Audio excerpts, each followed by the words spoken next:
purposely paint capitalism as that's the problem. The people on the right, the conservatives, they're the problem. And that's exactly what socialists and communists do. If you go back to Hitler during Germany, he created a socialistic government, and he started taking from the wealthy, taking from the Jews, and increasing the size of his government to where it was that single party state, absolute control.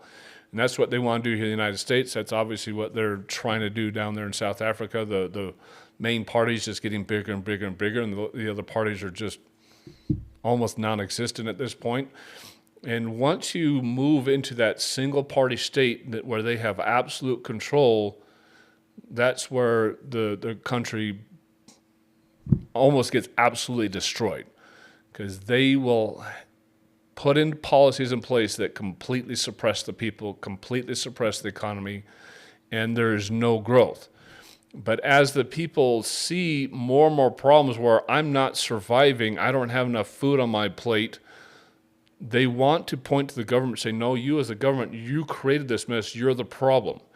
And so the government, in order to stay in power and not have all that blame put on their shoulders, they deflect, which is exactly what is happening here in the United States, is where the left is deflecting or projecting all the problems onto the right, saying, hey, they're the source of this problem, and they blame the right for exactly what they themselves are doing.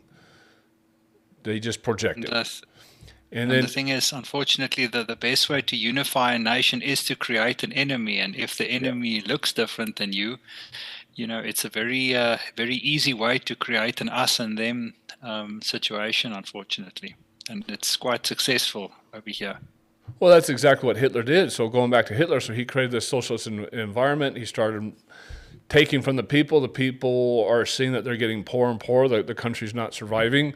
And they already had massive problems because of the reparations from World War I. And then the first thing Hitler does is created a place or a group of people to point the blame, to point the fury, to point the anger. And he pointed that at the Jewish population. Right now here in the United States, they're getting, again, pointed at the Jewish population. They're getting pointed at just white people in general, saying, hey, you're the problem. You have white supremacy. You guys have created these issues. Or they're pointing it at Christians and saying, hey, Christians are the problem. We need to get rid of Christianity and just have other religions or no religions at all, or